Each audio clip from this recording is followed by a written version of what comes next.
Buenas tardes. Les damos la bienvenida a este espacio, al Centro de Memoria, Paz y Reconciliación. Es un espacio dedicado a lanzar libros sobre diferentes temas que tengan que ver con memoria, paz y reconciliación.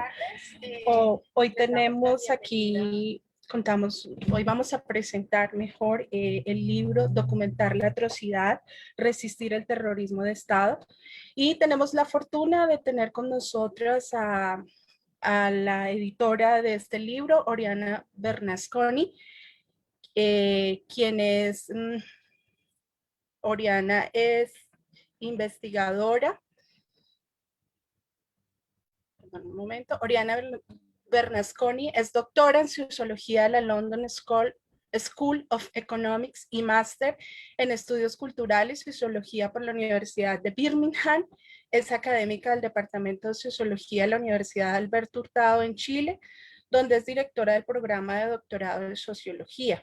Desde el año 2016, Oriana también codirige el programa interdisciplinar de investigación en memoria y derechos humanos de la Universidad Alberto Hurtado, que involucra a varias unidades académicas de la universidad para abordar la cuestión de las violaciones de derechos humanos y los procesos de memoria en América Latina, vinculados a la construcción de las subjetividades, discursos y prácticas sociales desde distintos enfoques en el campo político, jurídico, psicológico, sociológico, literario y artístico.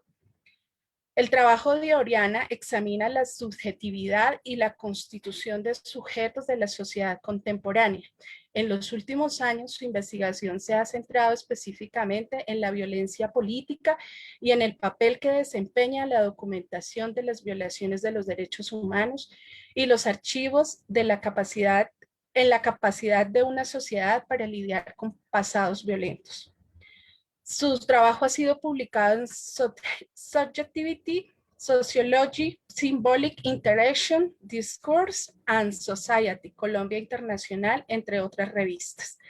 Actualmente es directora del proyecto Anillos de Investigación en Ciencias Sociales 2019-2021, Tecnologías Políticas de la Memoria, Usos Contemporáneos y Apropiación de Dispositivos de Registro de Violaciones de Derechos Humanos en Chile, financiado por la Comisión Chilena de Ciencia y Tecnología y Desarrollo en asociación con la Universidad Austral y el Museo Nacional de Memoria y Derechos Humanos de Chile. Además, es investigadora responsable del proyecto Fondesit, más allá del paradigma de la víctima, genealogías de dispositivos de performación de sujetos de la violencia política, Chile 1973-2018, financiado por la Comisión Chilena de Ciencia y Tecnología 2019-2021.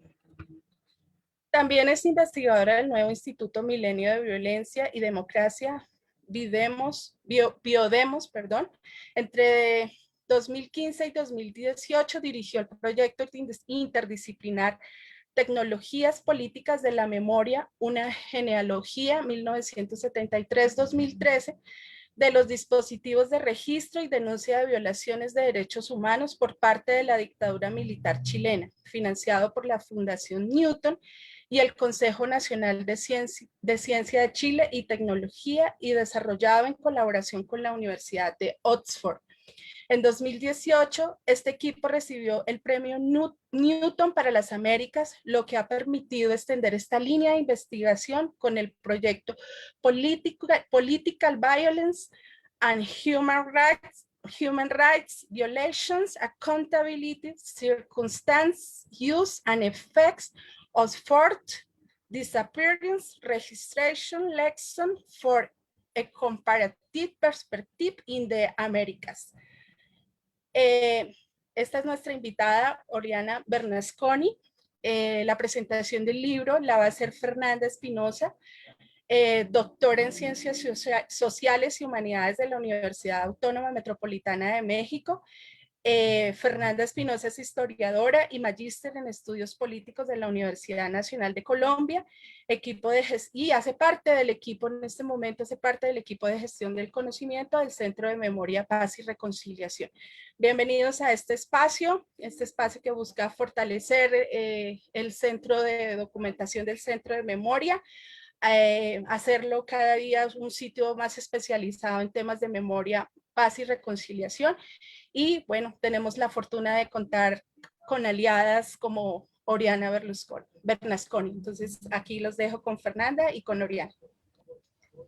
Muchas gracias, Adri. Muchas gracias, Oriana, por aceptar esta invitación del Centro de Memoria, Paz y Reconciliación. Pues con toda esa larga trayectoria académica sabemos que estás muy ocupada, pero pues te agradecemos que hayas sacado este espacio para poder conversar sobre este libro. Primero que todo, pues felicitarte por el lanzamiento de este libro en español, que hace parte pues de una producción muy importante en América Latina y que pues es muy útil.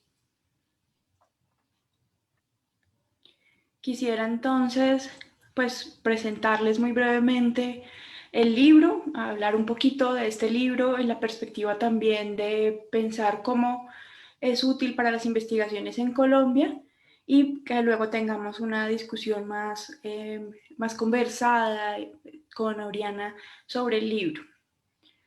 Como pues muchos de ustedes conocen, durante conflictos armados y lo que también se denomina como terrorismo de Estado, pues miles de personas alrededor del mundo son torturadas, apresadas, ejecutadas, esto por razones políticas. Si estas atrocidades no se documentan, el silencio, la negación y la impunidad, muchas veces también el revisionismo, pueden prevalecer y amenazan la democracia y la paz. Además, justamente, pues distintos momentos de estas violaciones a derechos humanos, de este terrorismo de Estado, de esta atrocidad, como se llama en el libro, pues buscan justamente que permanezcan ocultos, que no se documente, que no se hable, que no se denuncie. Entonces esta es como la gran labor de documentación que se puede ver y examinar muy en profundidad en el libro, en particular la labor de documentación que realizó la sociedad civil en Chile durante la dictadura de Pinochet, entre 1973 y 1990. Este libro demuestra que esa documentación de violencia política fue una eficaz estrategia de resistencia pacífica. Y allí me parece clave también destacar este papel pues, de resistencia del que habla el libro, de esta resistencia al terrorismo de Estado, de este formato de documentación de las violaciones masivas a derechos humanos, como una estrategia de resistencia. Creo que eso también es novedoso en el enfoque del libro. Que creo otro tema que es muy novedoso es cómo pone la mirada en lo que el libro denomina un tercer actor, ¿no? Normalmente las discusiones sobre los temas de memoria y sobre este pasado reciente o esa historia del tiempo presente suelen hablar como de los dos grandes actores que serían los victimarios por un lado y por otro lado las víctimas, ¿no? El perpetrador y la víctima. Este enfoque novedoso del libro es que nos da más el énfasis en ese tercer actor que es la sociedad civil, ese tejido democrático que también me parece bien interesante que podamos discutir un poco más de sociedad, particularmente de las organizaciones sociales y de profesiones como los abogados y abogadas defensoras de derechos humanos, los trabajadores sociales, y interesante también resalta pues este protagonismo de la Iglesia, particularmente de la Vicaría de Solidaridad de Chile. Esto pues va a ser particular en este periodo y me parece interesante también pensarlo con respecto al caso colombiano, pensando en el protagonismo que tuvieron algunas organizaciones sociales o particularmente, por ejemplo, el CINEP o el sacerdote jesuita Javier Giraldo, que han sido quienes han promocionado desde bien temprano, digamos, estas denuncias de derechos humanos. Y por supuesto de otras organizaciones sociales que tempranamente estaban también haciendo estas denuncias en el caso colombiano. Seguramente no con la fuerza y el énfasis de archivo, que sí es una particularidad que resalta el libro, en el caso chileno. Creo que otra posibilidad de pensar y que novedosa del libro es que otros trabajos con esta misma temática suelen concentrarse en las redes transnacionales. Estoy pensando mucho en la línea inspirada por Catherine Seeking, que habla un poco bastante, pero que menciona este concepto del efecto boomerang, del papel que juegan muchas de estas organizaciones sociales, pero para denunciar hacia el exterior, ¿no? Un poco como este esfuerzo muy fuerte que tuvieron las organizaciones sociales de este periodo por una denuncia enmarcada por el énfasis transnacional. En este caso es al contrario, un poco el contrapelo y el énfasis que hace el libro es en los artefactos de documentación al interior y en esa capacidad de estos artefactos de documentación que estamos hablando de documentos, estamos hablando de recolección de testimonios, de formatos, de formularios, de pronto un poco más podemos ahondar en qué son estos artefactos más adelante, pero como en el análisis a contrapelo de cómo se van construyendo estos artefactos, a diferencia, digamos, de hacer el énfasis en la denuncia internacional, que es como otro tema que ha sido más trabajado en la literatura.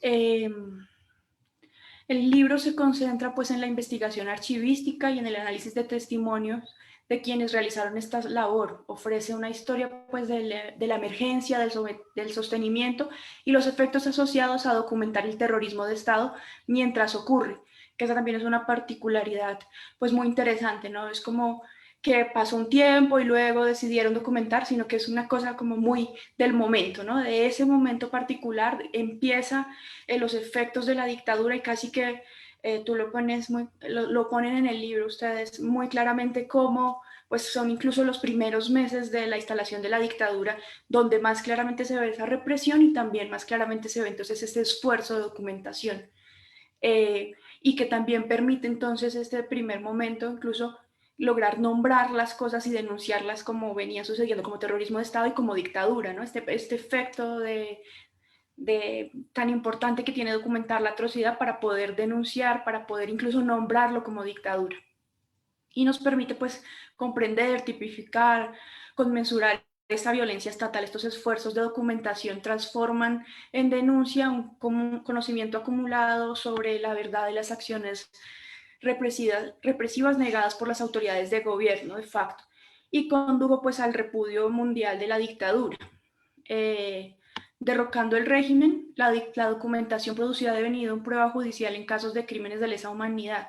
Esto me parece también clave porque nos habla de alguna manera como de cierto éxito en estas historias que normalmente suelen ser pues historias bastante difíciles, duras, que suelen estar muy marcadas por esos casos de represión y por esas violaciones a derechos humanos, pero de todas maneras me parece que hay un lado como para explorar y es de todas maneras el relativo éxito que se tuvo en el caso chileno con respecto a esta denuncia, incluso pues al avance en las comisiones de verdad y en las denuncias judiciales, en prueba judicial.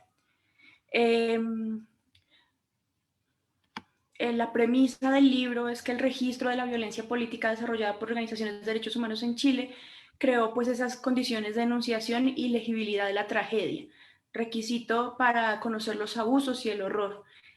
Es decir, que hay unas dimensiones donde la documentación de la atrocidad es una estrategia pacífica de resistencia que impide la represión. Y me parece bien interesante también a destacar que ustedes hablan no solamente como del efecto posterior que tienen estos registros, este proceso de documentación y archivística para sí denunciar, pero también para prevenir o un intento por prevenir, ¿no? Como un poco por lograr dimensionar ese efecto en el momento y lograr, o por lo menos impedir que continuara sucediendo. Por último, quisiera mencionar como algunos detalles que me parecen interesantes de leer este libro desde el caso colombiano o pensar los aportes de este libro en el caso colombiano. Pensar una agenda de investigación que está pendiente por trabajar en Colombia sobre los archivos de derechos humanos, sobre esta pulsión de archivo que tienen las organizaciones sociales, que además, si bien el caso chileno es paradigmático también por este nivel de organización del archivo y de la denuncia, y de la documentación que se ve que tuvo la Vicaría de Solidaridad. En el caso colombiano también tempranamente hubo algunos ejercicios de denuncia que creo que no han sido tan estudiados. Estoy pensando particularmente, les quería mostrar un poco en este libro, pionero de las organizaciones sociales de derechos humanos, el libro negro de la represión, publicado por el Comité de Solidaridad con Presos Políticos en 1974, que tiene justamente en sus páginas todo este proceso de documentación, de sistematización de las violaciones a derechos humanos, pues en el 74, muy tempranamente justamente. Y mucho del trabajo que este libro recoge venía de un proceso de la Asociación de Juristas Demócratas de Colombia, de denuncia de particularmente de casos de tortura y tempranamente también algunos casos, no se llamaba todavía desaparición forzada, pero sí de detenciones arbitrarias y desapariciones transitorias. También, como muy propio de este periodo, vamos a ver el primer Foro Nacional de Derechos Humanos en 1978, que nos da también como una mirada general. De hecho, no lo tengo acá, pero el libro del Foro Nacional de Derechos Humanos se llama justamente Documentos y Testimonios, y lo que hace es recopilar testimonios, particularmente de la voz directa de los sobrevivientes de tortura, que nos está hablando también de unas formas particulares de documentar esa atrocidad, eh, que además para entrevistas de esa época hablan como de la primera vez que se habla y que se pone también se intenta posicionar la voz de los sobrevivientes de torturas en en el campo público, y también un poco como de ese impacto que tuvo esa voz testimonial. Creo que allí hay una agenda de trabajo importante que algunos investigadores se han acercado, pero que hace falta mucho como esa investigación en esa lógica pues de pensar esa documentación y esos procesos de tecnología política, esos artefactos. Eh, y por supuesto, pues también la denuncia más en los años 80 de la desaparición forzada, que tendrá también como estas características, esta necesidad de documentación ante la negativa del gobierno de reconocimiento de los casos, y ante también pues como un desconocimiento de lo que venía, de lo que estaba sucediendo en Colombia internacionalmente. Digamos que también una cosa que tuvo de los casos del Cono Sur en general de Argentina y Chile es que tempranamente tuvieron más rápidamente un acceso pues a la denuncia internacional, particularmente con el protagonismo que tuvieron sectores políticos exiliados.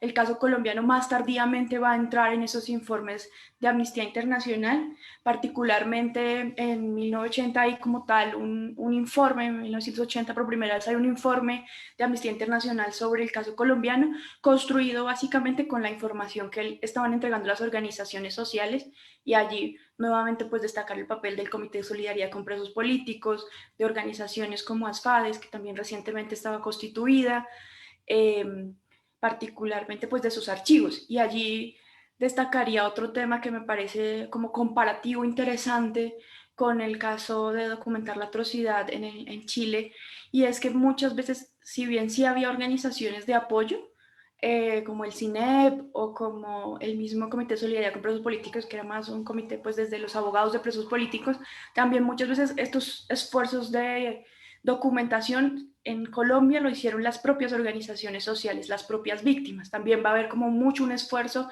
de las propias organizaciones de víctimas directas, individuales incluso, o colectivas, como organizaciones colectivas. Me parece que allí es interesante pues el caso de ASFADES, el archivo de la Linde, digamos, de la desaparición forzada, y que su madre Fabiola Lalinde hizo todo un esfuerzo por documentación desde muy, muy temprano, y como este esfuerzo de documentación recae en las propias víctimas. Eh, y pues, por ejemplo, el CPDH, que tempranamente y particularmente hizo un esfuerzo de documentación al respecto. Eh, por último, diría que pues hay una agenda de investigación grandísima, que estos conceptos como el de tecnologías políticas de la memoria pueden ser muy útiles para pensar estos esfuerzos de los archivos de derechos humanos por la documentación, por la denuncia, por estos procesos más amplios de mirar América Latina. Sé que Oriana pues ha estado trabajando también en algunas perspectivas comparadas sobre América Latina. Creo que por allí también hay un trabajo muy interesante para articular todas esas posibilidades de investigación. Eso como muy en general. Yo quisiera igual darle como el espacio a Oriana para que señale algunos puntos claves del libro, y luego podamos hacer como una conversación, eh, que quisiera preguntarte algunas cosas más puntualmente del libro. Igualmente, para quienes nos están viendo y nos escuchan, pues los invitamos a dejarnos sus comentarios o preguntas, que también los estaremos leyendo y los estaremos dialogando un poco a lo largo de esta presentación. Bueno, muchas gracias. Buenas tardes acá en Chile. Está oscureciendo. Muchas gracias, Fernanda, por esta invitación. Estoy aquí con mucho cariño. He logrado ir al Centro de Memoria, Paz y Reconciliación de Bogotá un par de veces ya, en estos viajes de investigación, así que conozco un poquito la historia del trabajo que hacen ahí. Es una súper buena presentación, así que quizás quiero colgarme de dos asuntos que quizás podemos como seguir discutiendo en el diálogo. Uno es que quizás, claro, hay, por supuesto, una literatura muy importante, sobre todo en América Latina, sobre el rol de los archivos, de los llamados archivos de derechos humanos. Es como una nomenclatura propia de la región, ¿no? O los archivos de la resistencia también. Y quizás el aporte específico que hace este libro, este trabajo colectivo, es pensar esos archivos no tanto como una fuente de información, como una colección de documentos, como a la usanza un poco más de la archivística o la historia tradicional, y pensarlo como primero, como ir un poquito más a un nivel más que nosotros llamamos infraestructural y pensar quizás sociologizar un poquito la práctica de registro, lo que significa registrar y atreverse a registrar cuando la violencia está ocurriendo, ¿no? Y trabajamos bastante esa idea, ¿no? El registrar, el documentar, esa práctica social, ¿no? Que tiene mucho de valentía, tiene mucho de solidaridad, de apertura a un otro que está sufriendo, de acogida, ¿no? De ese sufrimiento, y que permite una serie de acciones prácticas. Nadie estaba registrando para investigar estos casos, sino era un registro puesto al servicio, a la urgencia, de tratar de salvar vidas, de saber dónde estaban detenidas las personas que habían sido ilegalmente tomadas por la dictadura. Entonces hay una acción social muy importante que creo que es súper relevante reconocer y valorar, ¿no? De una sociedad que se resiste, en el fondo, a que esto esté pasando, y la forma de resistencia es decir qué está pasando, atreverse a decir, a sacar la voz, ¿sí? Antes de meterse en las tecnologías y los artefactos, ese acto de sacar la voz, ¿no? De contrarrestar el miedo, me parece que es muy importante para cualquier sociedad que quiera, no sé, aminorar estas ocurrencias, ¿no? Enfrentarlas, reducir su mal, ¿no? También nos acercamos al registro como una actividad cognitiva, ¿no? De nuevo, no con este fin intelectual, sino como un intento por tratar de entender qué estaba pasando. So, imagínense que estamos hablando del Comité Pro Paz, que es la institución que precede a la Vicaría de la Solidaridad, empieza a funcionar a menos de 30 días de perpetrado el golpe militar en Chile. ¿Sí? Los chilenos no sabían qué estaba pasando, qué magnitud iba a tener esto, cuánto iba a durar la dictadura. Y sin embargo, esta instancia ecuménica de una serie de iglesias que se reúnen empieza a registrar. Y esa labor de registrar, cuando esto está sucediendo, tiene un fin también de tratar de entender, de comprender, ¿no? ¿Qué tenemos al frente? ¿De qué se trata esto? ¿No? Y ese procesamiento de esa información para tratar de comprender está muy relacionado a lo que tú hablabas, Fernanda, de la capacidad del supuesto, del relativo éxito que tuvieron los organismos de derechos humanos en la asistencia, en la denuncia de estos casos, ¿no? Si yo no entiendo qué está pasando, mi acción, ¿no? De asistencia, de denuncia, puede no ser tan eficiente, ¿no? Tan eficaz.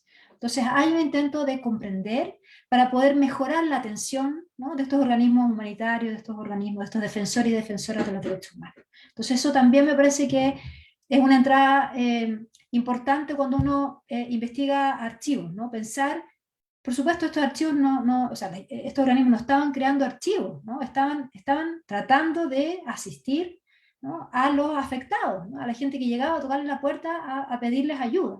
Y el archivo queda como traza, como huella de esa labor práctica, de su urgencia y de esa labor solidaria. Entonces quisiera como rescatar esas dos cosas, ¿no? Como el registro es un artefacto que tenemos los seres humanos, ¿no? Para procesar incluso estos horrores, y puede entonces transformarse en un instrumento político, ¿no? Que alimenta, que ordena, que organiza la gestión, en este caso, de la sociedad civil organizada para resistir y para denunciar estas atrocidades. Y como tú también dijiste, el archivo como un espacio, ¿no? Que hoy día, 40 años después, en el caso de la investigación que nosotros hicimos en Chile, nos permite tratar de inteligir el horror, entender cómo, ¿no? La sociedad chilena y los organismos de derechos humanos en particular, porque estaban procesando esto que estaba ocurriendo. Y quizás otra cosa que el libro avanza es que, como también hay un par de capítulos donde transitamos hacia el periodo transicional, ¿no? Al periodo de los juicios por crímenes de lesa humanidad, al periodo de las comisiones de verdad, contamos cómo estos archivos y esta organización, ¿no? De la sociedad civil también se constituye como una promesa al futuro, una promesa de verdad, de justicia, de memoria, de reparación. Si no hubieran habido estos archivos, probablemente todo ese trabajo de la justicia transicional hubiera sido mucho, mucho más difícil. En Chile la comisión Rettig, que es la primera comisión de verdad que calificó los casos de víctimas no sobrevivientes, se demoró 9 meses en evacuar su informe. Probablemente porque el 70%, por tirar un número bajo, de los casos que ellos calificaban ya tenían antecedentes y carpetas individuales, uno por uno, en organizaciones como la Vicaría de la Solidaridad. Entonces quisiera remarcar esos puntos. Y con respecto a la denuncia nacional e internacional, dos cosas que me parecen muy, muy importantes. Uno es que la información de la Vicaría y de otros organismos, ¿no? La Vicaría no fue el único organismo que prestó asistencia a los afectados durante la dictadura. Estaba el FASIC, estaba CODEPU, estaba PIDE, que trabajó prestando asistencia psicológica, psiquiátrica a niños, ¿no? A los niños que quedaron muchas veces sin padre, sin madre, ¿no?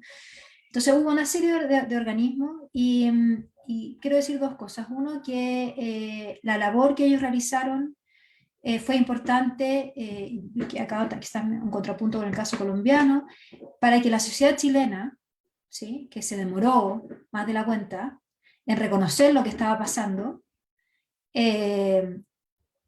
hiciera que esa verdad de unos pocos se transformara en la verdad nacional, ¿sí? Entonces, esa labor que tú llamabas como de denuncia interna es muy importante, creo que fue muy importante para derrocar, ¿sí? Democráticamente, digamos, vía una elección al régimen, ¿sí?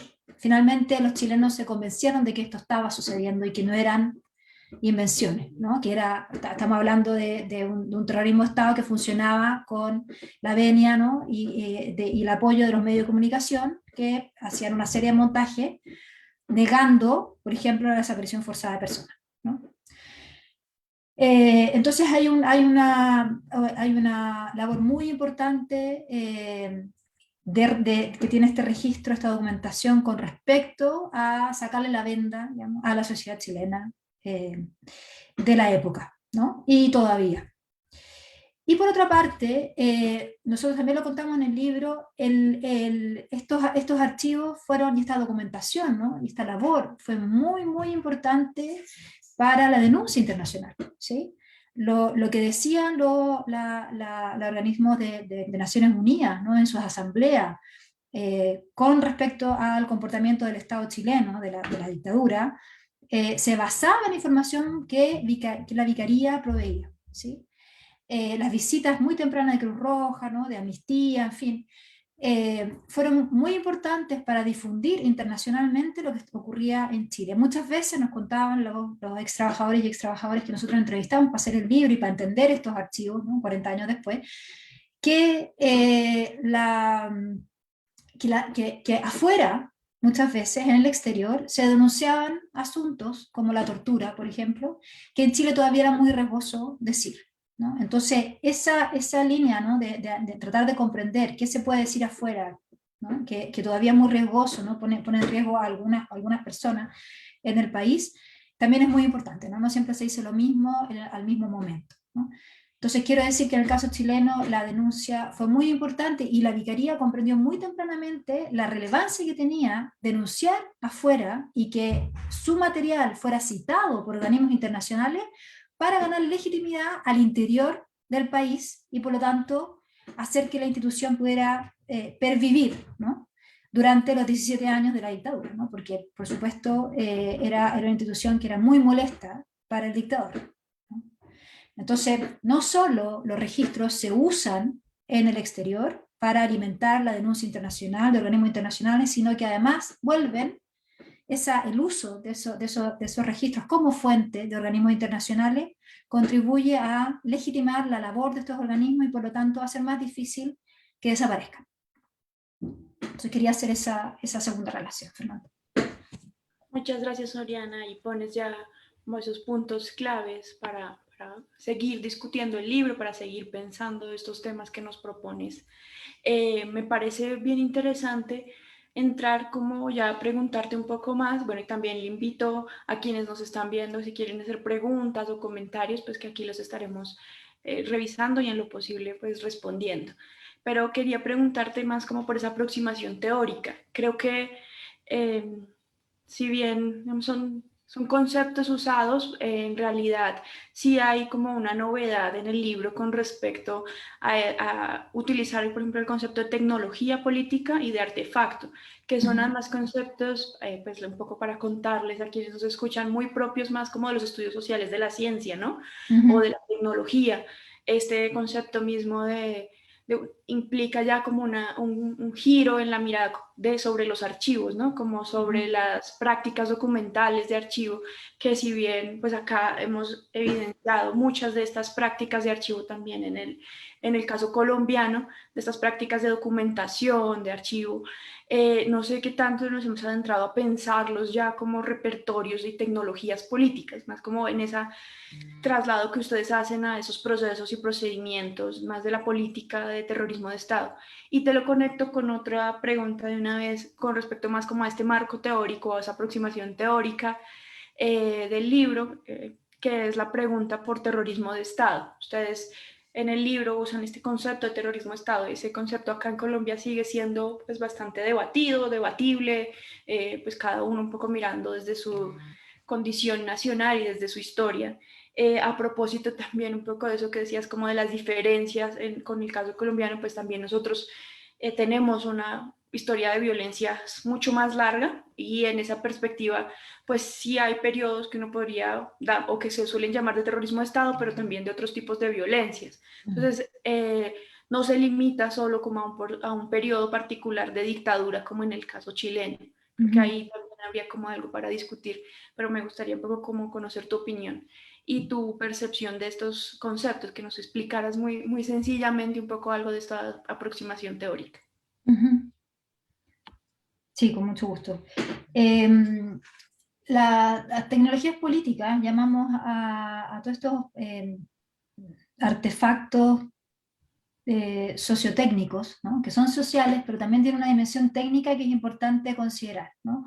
En esa época se registraba con papel, con mimeógrafo, ¿no? Con fotocopia, máquina de escribir, ¿no? Hoy día en Colombia mismo, ¿no? Hay un grupo de organizaciones, ¿no? que registran y procesan información, por ejemplo, sobre desaparición forzada y la transforman en mapas, ¿no? En tasas de desaparecidos por la población, ¿no? de cada comuna, cada provincia, qué sé yo. Entonces, estamos con la noción de tecnología, estamos queriendo relevar que hay una serie que hay una dimensión tecnológica, ¿no? en este proceso documental, que hay unos ciertos saberes que también modelan, no tanto la tecnología como el saber modela aquello que finalmente se inscribe en ese documento, ¿sí? sea un documento escrito, sea una fotografía, sea un dibujo, un video, ¿no? Por ejemplo, el trabajo de la organización que analiza el libro, el Comité Pro Paz y su sucesora, la Vicaría de la Solidaridad, es un trabajo que está muy, muy modelado por uno podría decir la epistemia, ¿no? La forma de pensamiento de los abogados, ¿sí? Y el trabajo social, ¿no? Y por lo tanto, cuando llega una persona a decir, tomaron preso a mi padre, ¿no? La primera persona que lo recepciona, ¿no? Y que le pide su testimonio era una trabajadora social, en general mujer, y que decidía ingresar esa información, ¿no? Y hacer ciertas preguntas, ¿no? Y eso es lo que queda como relato. Entonces, cuando hablamos de tecnologías, queremos, por supuesto, relevar, no significa no relevar el testimonio, ¿no? La historia, la vivencia, la experiencia, el dolor de la persona que va a contar, ¿no? Que se atreve a contar además, sino también todo aquello que al parecer era menos observado, ¿no? Y que pasa desapercibido y que tiene que ver con cómo ese testimonio, ese relato se encuentra con un otro saber que va modelando aquello que finalmente queda inscrito. Entonces, nosotros reparamos mucho, hicimos un análisis muy detallado y contamos, ¿no? Como todas las operaciones, entonces por eso hablamos como de un nivel como muy infraestructural, porque es un nivel muy, muy, muy chiquitito que hay que meterse para poder entender cuáles son las operaciones de clasificación, de categorización, ¿no? La noción de desaparecido, detenido desaparecido, no existía, fue creada en la Vicaría de la Solidaridad, en el Comité Pro Paz, la Vicaría de Solidaridad, ¿no? Nosotros en Chile hablamos de detenidos desaparecidos, en Argentina hablan de desaparecidos, ¿no? Son distintas nomenclaturas que hacen que intentan decir ciertas cosas, que también son políticas, ¿no? En el caso chileno no se quería separar la desaparición del acto de la detención. Quien lo había desaparecido era quien lo había detenido. Entonces no se querían separar las dos cosas. Entonces incluso en los vocabularios, las gramáticas, en el repertorio que usamos para nominar estos hechos, ¿no? Desde la sociedad civil, hay unos ejercicios políticos. Estamos diciendo algo más, ¿no? Que el puro acto de registrar. Estamos nombrando un perpetrador, ¿no? Entonces, queremos rescatar esa dimensión política. Estos procesos de registro no son registros burocráticos del Estado, son registros de resistencia y por lo tanto sucede una lucha, ¿no? De poder contra el perpetrador, ¿no? El Estado en este caso, y creemos que acercarse a estos procesos de documentación, a estos actos documentales y estas tecnologías de registro mediante esa grilla de lectura de que esto está sucediendo en una tensión, ¿no? En un régimen de saber-poder, digamos, es muy beneficioso para entender la racionalidad de lo que queda ahí inscrito. Entonces, un poco queríamos dar cuenta de todos estos artefactos, ¿no? Que llamamos las fichas de inscripción, los formularios, las bases de datos, las planillas, los listados, desde artefactos muy rudimentarios, como una lista, ¿no? Nosotros hacemos todo ese trabajo muy microscópico de seguir como una lista, luego se transforma en una tabla de frecuencias, por ejemplo, ¿no? Y cómo esa sofisticación, si se quiere, en el artefacto, ¿no? que van usando para registrar, también va dando cuenta de la acumulación de conocimiento e información, ¿no? Que les permite ser mucho más preciso, incluso tomar frecuencias, ¿no? Llevar frecuencias qué sé yo, de las desapariciones, ¿no? Asociar la desaparición con el lugar en que se aparece, ¿no? Han aumentado las desapariciones en la vía pública y hay una relación entre el aumento de desaparición en la vía pública y el no saber, ¿no? El paradero, perder el paradero de esa persona, ¿no? Entonces, en el fondo, un aumento o una gran posibilidad de que esa persona detenida en la vía pública sin testigos termine siendo un detenido desaparecido. Entonces, ese tipo de racionalidad y de lógica, ¿no? Son las que permiten una mirada, permiten observar y analizar una mirada desde las tecnologías políticas. Hablamos de tecnologías políticas en los proyectos que nombraba Adriana. Nosotros los llamamos a nuestros proyectos tecnologías políticas de la memoria, porque entendemos que lo que nosotros hacemos también es rescatar, ¿no? Es un ejercicio de memoria como investigadores, ¿no? Estamos rescatando de estos archivos todas esas tecnologías, todos esos artefactos, ¿no? Fichas, formularios, carpetas, sábanas de datos, que fueron permitiendo hacer estos ejercicios de asistencia y de comprensión del terrorismo de Estado mientras ocurría. Entonces, organizar, ¿no? esta práctica también de asistencia. Eso por una parte. Y la noción de terrorismo-Estado, bueno, yo creo que ya en el Cono Sur las dictaduras hay como un acuerdo en que aquello que sucedió fue terrorismo-Estado, en el sentido de que hay un Estado, ¿no? Bueno, hay una fuerza armada que se toman el poder, ¿no? Y usan los medios del Estado, sobre todo los medios de coerción legítimos, ¿no? Que son las fuerzas armadas y de orden, o sea, usan o ordenan el uso o financian el uso, ¿no? de estos medios de coerción para sembrar el terror entre la población y violar los derechos humanos, ¿no? La dimensión de terror es muy importante, o sea, acá no solo se violaron los derechos humanos, sino que se intentaba con ello, ¿no? Sembrar el terror de modo de desarticular el movimiento social, desarticular las posibilidades de resistencia, ¿no? Y sembrar en el fondo la inacción, ¿no? Entre medio de la población chilena.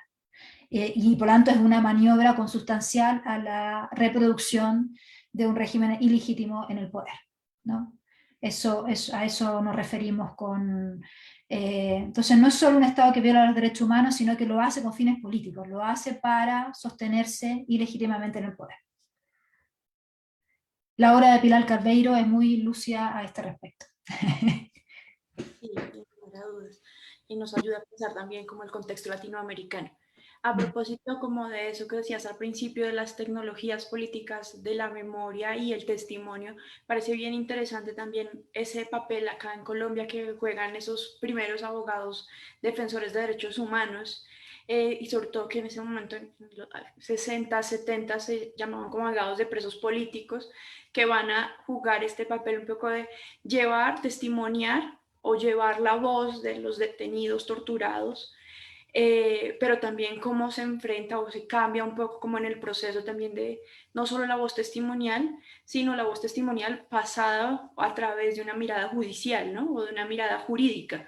Y también cómo empieza a transponerse un poco el testimonio como pensado como una prueba judicial. Creo que hay ahí como una cosa bien interesante que sería para explorar en esta mirada de tecnología política de la memoria para el caso colombiano, pues tempranamente, estoy hablando de los 60, 70, ¿no? Antes incluso. Creo que allí podríamos ver justo cómo opera esa tecnología política de la memoria. Que sigue sucediendo, estoy pensando en los artefactos más recientes, por ejemplo, los sistemas de información, en el caso, por ejemplo, de Indepaz, la contabilidad que lleva muy a detalle de las masacres, que a propósito, pues un poco de la cantidad de masacres que ha ocurrido en este año y de la importancia de la denuncia de esas masacres, o el programa Somos Defensores acá en Colombia, que lleva como la estadística y todo el dato sistematizado de la violación a derechos humanos hacia los defensores en este periodo más actual. Y quisiera a propósito de eso preguntarte por estos entrecruces también con las bases de datos y particularmente pues por los repertorios de esas historias de documentación. En el libro se hablan de varios repertorios, varios artefactos de documentación, ¿no? Pensaba mucho leyéndolos, pues en esas que te digo como de los testimonios, pero también en el proyecto Colombia Nunca Más en los 90, que también hizo como este esfuerzo de documentación en esas bases de datos, y particularmente de esos artefactos, que nos contaras brevemente un poco como toda esta diversidad de artefactos, y específicamente por uno que creo que llama mucho la atención en el caso colombiano, que es el de la sábana. Ustedes nombran en repetidas ocasiones la sábana. Se ve allí un poco como ese esfuerzo más rudimentario pensemos también una época en la que no había pues tanto acceso a esta tecnología, al computador y demás, entonces como a estas sábanas de documentación, que nos contaras un poquito más qué era eso de la sábana. Y también se menciona en el libro esta relación entre arte y memoria con las sábanas, y un esfuerzo un poco de intervenir esa sábana artísticamente, y sería bien bonito que nos mostraras un poco más de eso. No. Creo que lo primero que dijiste es muy importante, como pensar las formas de registro en tanto tecnologías o artefactos permiten de hecho vislumbrar sus posibles usos a futuro, ¿no? Y yo creo que nosotros tenemos la hipótesis bien fundada en los datos que en parte fue porque, como les decía antes, ¿no? Había un marcado énfasis jurídico, había varios abogados con un rol muy importante, pese a que, por supuesto, el sistema judicial no proveía ninguna justicia, digamos, en estos casos. Pero decidieron insistir, ¿no? en reclamar ante la ley estos casos. El que se hayan registrado tempranamente declaraciones juradas, ese tipo de artefactos, ¿no? Testimonios, ¿no? Pero en el formato de una declaración jurada, lo que nosotros acá llamamos notario, ¿no? No sé si ustedes tienen esa figura extraña, pero un notario que firma, que dice esta persona vino acá y atestiguó estos hechos, ¿sí? El recabar información de testigos, ¿sí? Personas, hombres y mujeres que salían de prisión, ¿no? Y decían, estuve en prisión con tal y tal persona, yo la vi, estaba en esta circunstancia, y que esos testimonios sean, ¿no? de la época, no de 30 años después. Dejarlos también como declaraciones juradas. Y todas esas acciones legales, querellas, ¿no? Todos los miles de recursos de amparo, que dicen los abogados de la Vicaría que pusieron recursos de amparo por cada preso, permite, ¿no? dejar un registro temprano en la lógica de validación jurídica, ¿no? ¿Qué sucedió? ¿A quién? ¿Dónde? ¿Quiénes son los testigos? ¿No? ¿Quién lo hizo? ¿No? Ese tipo de lectura que hace digamos, la ciencia jurídica, que puede ser muy distinto al que haría un psicólogo. Un psicólogo le gustaría saber, ¿no? Cómo se siente la persona, qué necesita, cómo puede procesar esto, ¿no? Es otro tipo de registro, opera en otro tipo de registro y por lo tanto registra de manera distinta, ¿no? Entonces, en el caso chileno, las tecnologías jurídicas fueron muy importantes. Uno diría, es un archivo que está empotrado, digamos, en esa lógica y por lo tanto, y esa es nuestra hipótesis que te digo a esta altura muy fundada, creemos que gran parte del uso que ha tenido no solo para la calificación de víctimas por el Estado transicional, sino también por la justicia, en los juicios por crímenes de lesa humanidad, tiene que ver con que, en el fondo, los antecedentes, gran parte de los antecedentes, el que la Vicaría llama su archivo jurídico, en el fondo ellos constituyeron ese archivo jurídico, por lo tanto es eso lo que transita a los juicios, ¿no? a las investigaciones jurídicas. Ese es hoy el principal usuario que tiene el archivo de la Vicaría de la Solería, los jueces que llevan causa. Y no solo los jueces, ¿no? Sino quien investiga, sino que también, ¿no? el abogado querellante, la familia, ¿no? que quiere reunir antecedentes, ¿no? que quiere hacer, poner un juicio, en fin, ¿no? Entonces es muy importante tener clara conciencia de que la racionalidad con que uno registra va a modelar los usos futuros, ¿no? en cierta proporción. No los clausura, por supuesto, pero va a quizás ser más útil para ciertas acciones y no otras.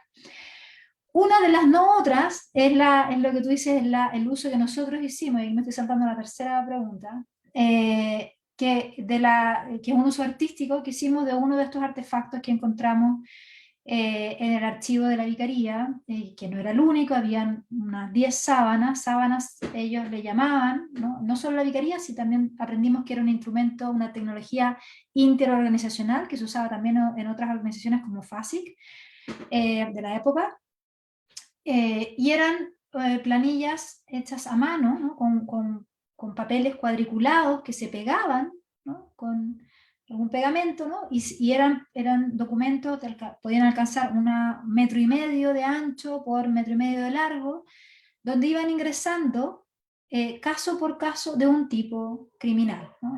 Había la sábana que nosotros, de hecho, que el artista que nosotros convocamos para ayudarnos a hablar de la documentación de la violencia política eligió, es una sábana que tiene más de 100 registros, ¿no? de más de 100 personas detenidas desaparecidas por la dictadura chilena el año 76, y la sábana lo que hace es ordenar, ¿no? O sea, en el fondo traspasar, eso es lo que también se cuenta mucho en el libro, cómo la vicaría decide prestar una forma de asistencia y una forma de registro individual por caso, que puede ser muy distinto en ese caso a lo que se hace en Colombia, ¿no? Que a veces por la magnitud de los hechos se registran masacres, ¿no? Acciones colectivas, y eventualmente se baja algún testimonio individual. Acá se atendió caso por caso, pero en ocasiones esa información que era compilada en una carpeta individual de cada caso servía para nutrir esta, digamos, pre-planilla Excel, ¿no?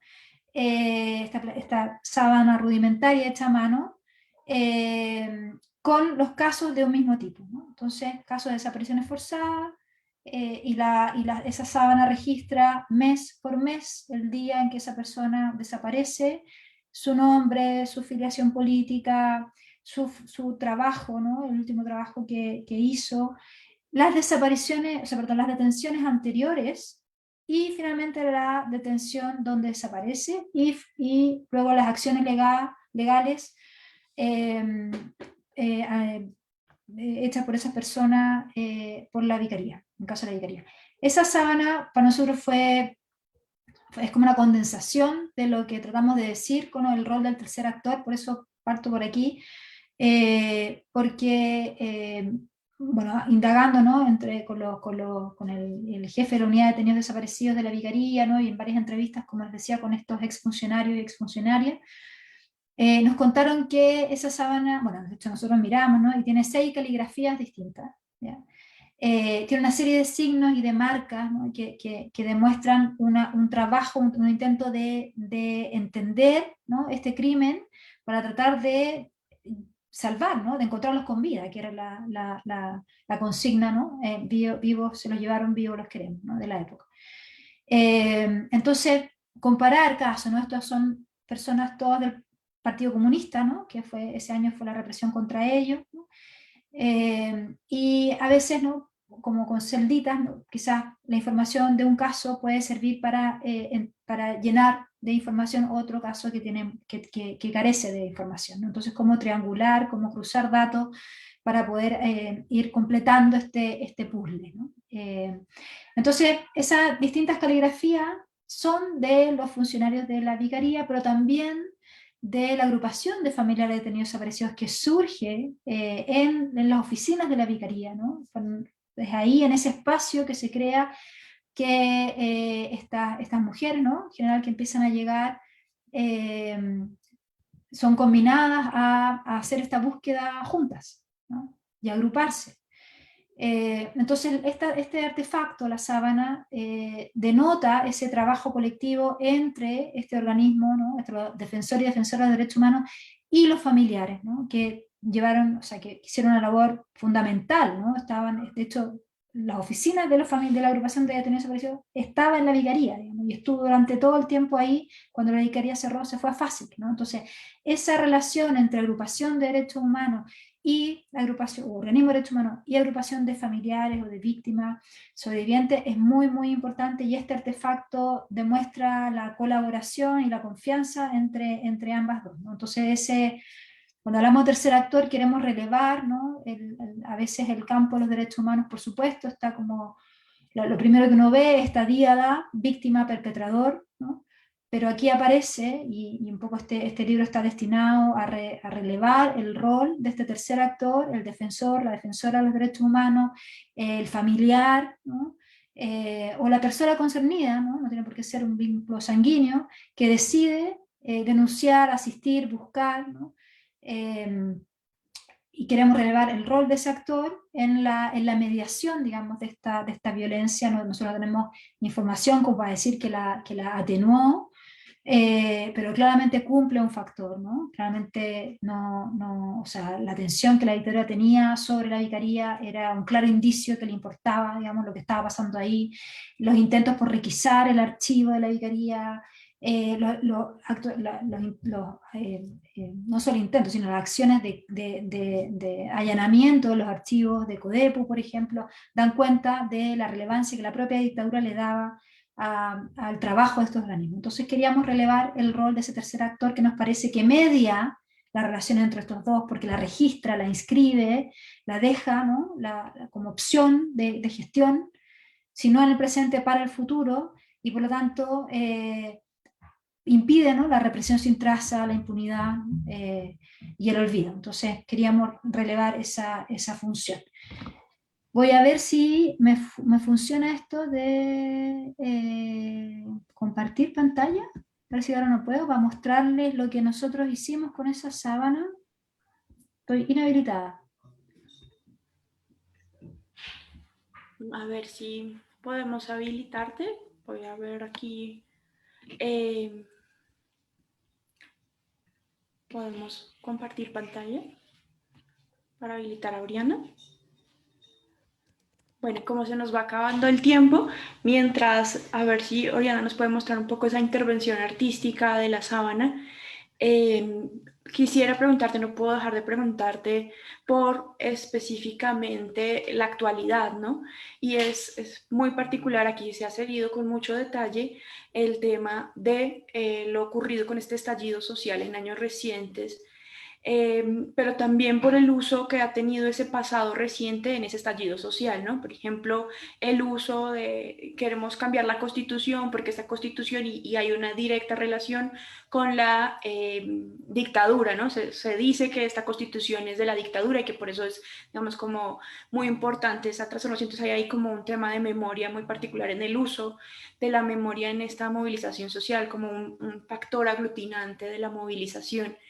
Eso por un lado, y por otro lado también bien interesante pensar estos artefactos de documentación, esta experiencia de la sociedad defensora de derechos humanos, de ese tejido social democrático, cómo se aplica en la actualidad, un poco qué pasa en la actualidad cuando hay violaciones de derechos humanos en ese estallido social también que hemos visto, por ejemplo, pérdida de ojos y varios de estos hechos de violencia, incluso de desaparición forzada.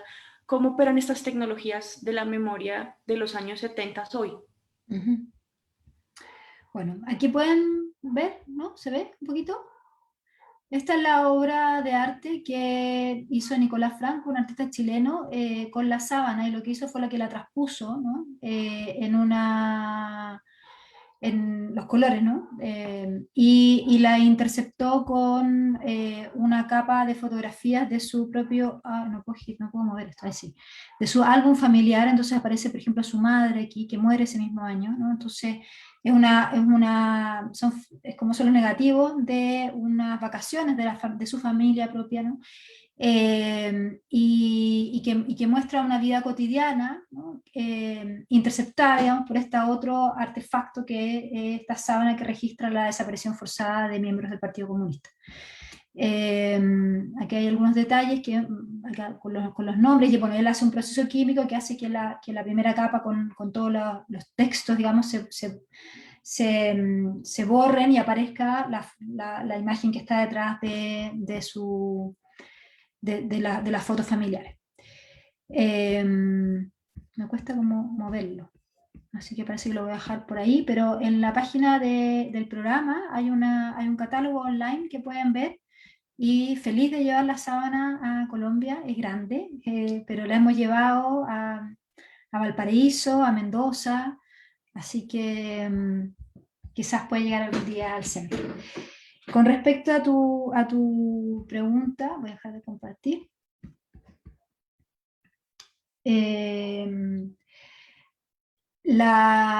Bueno, con el estallido social o la revuelta social que empezó en octubre de 2019 en todo Chile, pasaron varias cosas. Algo que hemos empezado a estudiar un poquitito nomás es que se activaron muchas organizaciones para registrar lo que estaba pasando, ¿no? Ahora con otra tecnología en el sentido restringido del término, sí, con celulares, ¿no? Con videos, con mucha fotografía. Y nosotros hicimos temprano en noviembre de ese año, o sea, al mes hicimos un seminario con algunos de los organismos tanto del Estado como de la sociedad civil, del Poder Judicial, ¿no? Que estaban procesando estos casos y estas denuncias, para ver cómo se estaba registrando. Entonces, por supuesto, hay un cambio de tecnología, en el sentido estrecho del término, que pone un montón de desafíos, porque uno podría decir como que hay un exceso de imágenes, ¿no? Un exceso a veces de fotografías, de video, pero no necesariamente luego ese material se consigna, ¿no? Esta foto corresponde a tal hecho que sucedió en tal lugar, entonces las claves de lectura de esa imagen se pueden perder y pueden dificultar que eso se convierta en prueba judicial, por ejemplo. Hay, en el caso chileno, nuevamente, ustedes saben que una de las cosas que hizo Pinochet antes de irse fue hacer uno de sus miles de decretos, ley, que eximía a las Fuerzas Armadas y de Orden de entregar sus archivos al Archivo Nacional, ¿no? Como todos los organismos públicos tienen el deber de hacerlo. Por lo tanto, nosotros no tenemos acceso a los que se llaman, ¿no?, archivos de la represión, ¿no?, de la época de la dictadura, ¿no? Han dado varias tesis de lo que han hecho, ¿no? Posiblemente los quemaron, en fin. Esa ley todavía sigue en pie, es una de las leyes, ¿no?, que es parte del proceso constituyente del año 80. Y hay un tema nuevamente con el acceso a los registros que tiene la policía, ¿no?, de el operar de sus fuerzas especiales, que es un tema bastante importante, ¿no?, que ha salido en los conversatorios que hemos tenido, que hemos creado con abogados querellantes que llevan causa del estallido social y que dicen que las Fuerzas Armadas y de Orden han puesto, sobre todo Carabineros de Chile, ha puesto, que es la policía acá, muchas dificultades en la entrega de evidencia para llevar a cabo estos juicios. Lo que pasó, que es súper interesante de seguir analizando acá, es que hubo una serie de organizaciones de la época de la dictadura que volvieron a registrar, ¿no?, frente a este nuevo estallido, que crearon, no sé, equipos de abogados, ¿no?, piquetes de abogados para prestar asistencia. Hubo un traslape maravilloso entre el movimiento de resistencia, ¿no?, y que es un movimiento que quiere, ¿no?, poner fin no solo a la dictadura, sino a todo el sistema neoliberal que está a la base de esa dictadura, ¿no?, que lo avala, con movimientos sociales que venían, y reclamos sociales, ¿no?, que venían hace un tiempo, como el movimiento feminista, ¿no?, que es muy importante en los últimos años en toda la región. Entonces, por ejemplo, la Asociación de Abogadas Feministas de Chile, que tiene representantes en toda la región y que estaba hasta ese momento defendiendo casos de femicidio, se volcó a registrar y prestar asistencia jurídica de emergencia, digamos, frente a las violaciones de derechos humanos que estaban teniendo lugar durante el estallido. Entonces es muy interesante, no solo como organismos históricos, digamos, volvieron a prestar asistencia, como sitios de memoria, ¿no? O sea, ex centros de detención y tortura, convertidos hoy en sitios de memoria, se abrieron para acoger casos, ¿no?, y se organizaron para eso. Entonces uno ve la relación, ¿no?, entre memoria y denuncia de nuevas violaciones de derechos humanos, que es súper interesante, y cómo otros movimientos sociales también se vuelcan, ¿no?, como el movimiento feminista, a prestar asistencia a los y las afectadas. Entonces hay ahí una serie de fenómenos súper interesantes que empezaron a pasar, y el gran desafío es cómo... porque hay muchas organizaciones a lo largo del territorio que prestaron esta asistencia, muchas veces a nivel regionales, no provinciales. Entonces, ¿cómo hacer para que ellos mismos se doten de algún mecanismo para poder vincular todos esos registros y crear una base, ¿no?, nacional que permita y que fuerce al Estado a reconocer y reparar los daños? Porque hasta ahora han habido más iniciativas más individuales. Gracias, Oriana. Esto nos da como un panorama general de estos años hasta el presente, un poco con respecto a ese proceso de documentación.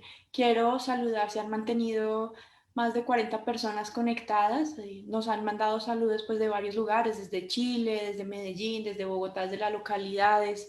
Entonces, pues agradecemos mucho que se conecten.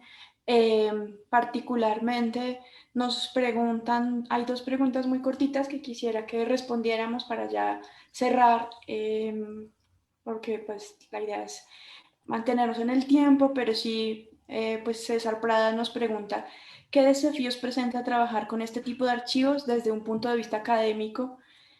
porque él dice que generalmente el terrorismo de Estado queda impune y por ende los archivos que lo sustentan no tienen la connotación jurídica, sino más bien un carácter de memoria histórica. Esa es una pregunta, y la otra pregunta, ya para cerrar, Felipe Vivas nos pregunta un poco por esa concepción de terrorismo de Estado y por qué es discutible. Bueno, yo planteaba que era discutible para el caso colombiano, particularmente porque sería problemático hablar de terrorismo de Estado como un concepto válido a la hora de analizar las acciones del Estado en contra de sectores y actores de la sociedad civil. Porque si bien, y ahí aprovecho rápidamente para responderle un poco mi mirada al respecto, de este tema, pues del concepto de terrorismo de Estado, que si bien podemos algunas violaciones de derechos humanos caracterizarlas como parte de estos procesos de terrorismo de Estado, más claramente, sobre todo en los periodos como los 80s y 70s, más claramente de guerra sucia, como suele denominarse, en el caso colombiano tenemos una gran diversidad de violencias que no se enmarcan solamente en el tema pues, de la dictadura, donde era más claramente el actor o el perpetrador eran las fuerzas militares en el caso chileno.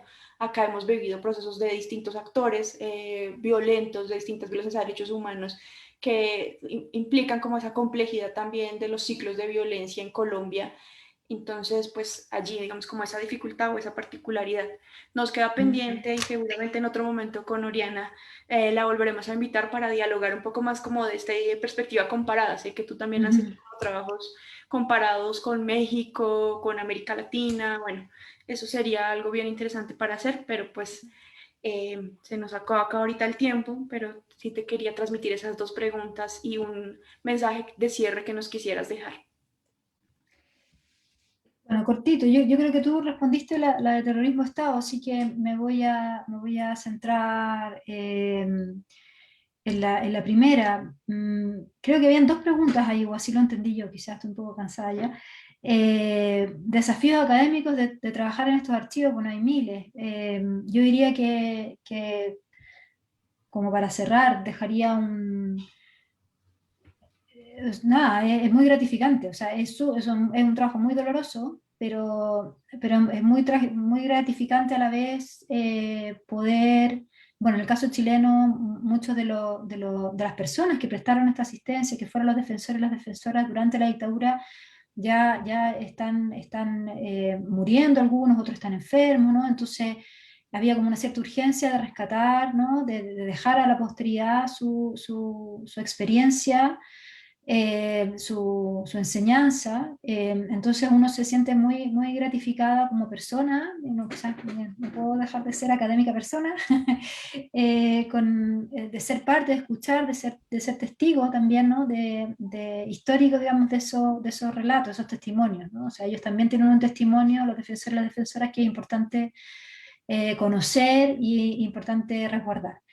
En el caso chileno no sucedió lo que dice César, de que en el fondo los archivos se hayan solo tenía una mera función de memoria, si memoria es como menos que una función jurídica. Como decía antes, sí tuvieron una función jurídica, no en dictadura, porque el sistema jurídico estaba coludido con la dictadura, pero sí lentamente con posterioridad a él y básicamente después de la detención de Pinochet en Londres, que se desencadenan como todos los juicios en el caso nacional. Entonces, sí hay un uso jurídico muy importante de estos archivos que, como intenté decir, quizás está muy relacionado con ese registro jurídico temprano. Pero no quisiera cerrarlo a eso, porque también hemos aprendido en el trabajo con María Paz Vergara, que es la custodia, digamos, la encargada del archivo de la Vicaría, hoy, digamos, de la fundación que lo resguarda, los jueces también hacen uso de testimonio. No sabemos para qué parte de su ¿no? examen y su toma de razón, digamos, del hecho, pero sí hacen mucho uso de testimonios, ¿sí? No necesariamente el formato de la creación jurídica, como yo decía antes, ¿no? Entonces hay un uso bastante diverso del material de la época de la dictadura y producción de dictadura por los jueces hoy. No está restringido al material jurídico, si bien este es muy importante, ¿no? Entonces, no cerraría las opciones de un archivo. La gracia, yo creo que la pasión del archivo es que está abierto al futuro, es una potencia, ¿no? Es una promesa y uno no sabe los usos que puede tener para futuras generaciones, para otras audiencias, puestos, ¿no? En otros campos de la vida social. Así que tendería a confiar en que sí pueden tener utilidad jurídica. Muchas gracias por el espacio. Muchas gracias a Oriana, a quienes se han mantenido conectados, y los invitamos a seguir toda la programación del Centro de Memoria, Paz y Reconciliación.